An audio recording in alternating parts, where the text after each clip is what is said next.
এবার দুর্গাপূজায় ভারতে একটি ইলিশও রপ্তানি হবে না। ভারত সরকারকে সরাসরি না করে দিল ডক্টর ইউনূসের অন্তর্বর্তীকালীন সরকার। প্রতি বছর দুর্গাপূজার সময় বাংলাদেশ থেকে ইলিশ যেত ভারতের পশ্চিমবঙ্গে। বিশেষ করে পদ্মার ইলিশের স্বাদ নেয়ার জন্য অধীর আগ্রহে বসে থাকত রাজ্যের বাসিন্দারা। কিন্তু এবার তাদের সেই স্বাদ থেকে বঞ্চিত হতে হবে, কারণ এবার পদ্মার ইলিশ যে আর কলকাতায় যাচ্ছে না, সেটি স্পষ্ট করে বলে দিল ডক্টর মোহাম্মদ ইউনূসের নেতৃত্বাধীন অন্তর্বর্তীকালীন সরকার। কিন্তু কেন ভারতে ইলিশ রপ্তানিতে সরকারি নিষেধাজ্ঞা দিল বাংলাদেশ সরকার? এ বিষয়ে বিস্তারিত থাকছে আজকের প্রতিবেদনের বাকি অংশে। কেটিভি নিউজ 24 চ্যানেল থেকে আপনাদের সাথে আছি আমি মাহমুদুর রহমান সিয়াম। গত কয়েক বছর ধরে দুর্গাপূজার ঠিক আগে বাংলাদেশ থেকে ইলিশ যেত ভারতে। শেখ হাসিনা সরকারের আমলে দুর্গাপূজায় বাংলাদেশ থেকে ভারতে ইলিশ উপহার হিসেবে পাঠানো হতো। গত বছরও 50 জনকে ইলিশ রপ্তানি করার জন্য অনুমোদন দেওয়া হয়েছিল। কে কতটা ইলিশ পাঠাতে পারবে সেটাও জানিয়ে দেওয়া হয়েছিল। কিন্তু গত মাসেই পতন হয়েছে হাসিনা সরকারের।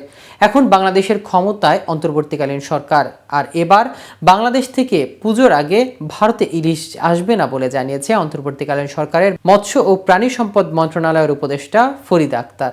এই মন্ত্রণালয়ের দায়িত্ব নেয়ার পরে ইলিশ রপ্তানি না করার ইঙ্গিত দিয়েছেন ফরিদা আক্তার। তিনি জানিয়েছেন, বাংলাদেশের মানুষের চাহিদা পূরণ করার পরেই ইলিশ রপ্তানি করা হবে। এ দেশের মানুষকে বঞ্চিত করে অন্য দেশে ইলিশ পাঠাতে হবে না বলে জানিয়েছেন তিনি। এবার সেই কথা স্পষ্ট করে জানিয়ে দিলেন মৎস্য ও প্রাণী সম্পদ মন্ত্রণালয়ের উপদেষ্টা। মঙ্গলবার বিকেলে সচিবালয়ে ফিশারিজ অ্যান্ড লাইভস্টক জার্নালিস্ট ফোরামের সঙ্গে শুভেচ্ছা বিনিময় করার সময় একথা বলেন। ফরিদা জানিয়ে দেন, চলতি বছরে বাংলাদেশ ভারতে কোনো ইলিশ পাঠাচ্ছে না। ফরিদা আক্তার বললেন, দেশের মানুষের চাহিদা মিটিয়ে তারপর ইলিশ মাছ বিদেশে রপ্তানি করা হবে। দেশের মানুষ ইলিশ পাবে না আর রপ্তানি হবে, সেটা হতে পারে না। ফলে এবার দুর্গাপূজা ভারত যাতে কোনো ইলিশ না যায়, সেজন্য আমি বাণিজ্য মন্ত্রীকে বলে দিয়েছি। অবৈধ পথেও যাতে কোনো ইলিশ যেতে না পারে, সেজন্য সীমান্ত এলাকায় কঠোর থাকতে স্বরাষ্ট্র মন্ত্রণালয়কে সুপারিশ করেছি। এমনকি স্বল্প আয়ের মানুষের ধরাছোঁয়ার বাইরে চলে যাওয়া ইলিশ মাছের দাম নাগালের মধ্যে নিয়ে আসার প্রতিশ্রুতি দিয়েছেন উপদেষ্টা।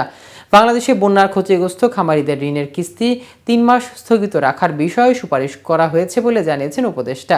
আমি বাংলাদেশের বন্যাদুর্গত জেলাগুলোর সরজমিনে গিয়ে খামারিদের সাথে কথা বলেছি। এ খাতে ব্যাপক ক্ষতি হয়েছে। গবাদি পশু আশ্রয় কেন্দ্র নির্মাণের বিষয়ে ভাবছি। এদিকে উৎপাদন ব্যয় কমিয়ে মাংসের দাম কমানোর বিষয়ে ব্যবস্থা নেওয়া হচ্ছে বলে জানিয়েছেন উপদেষ্টা ফরিদা। তিনি বলেন, নতুন করে হিমায়িত গরুর মাংস আমদানির পক্ষে একটি পক্ষ তৎপরতা শুরু করেছে।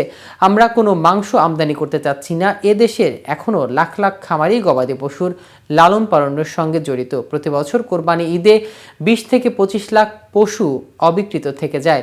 এমন পরিস্থিতিতে দাম বৃদ্ধির অজুহাত তুলে মাংস আমদানি করলে মাংসের চাবিকাঠি চলে যেতে পারে অন্য দেশের কাছে।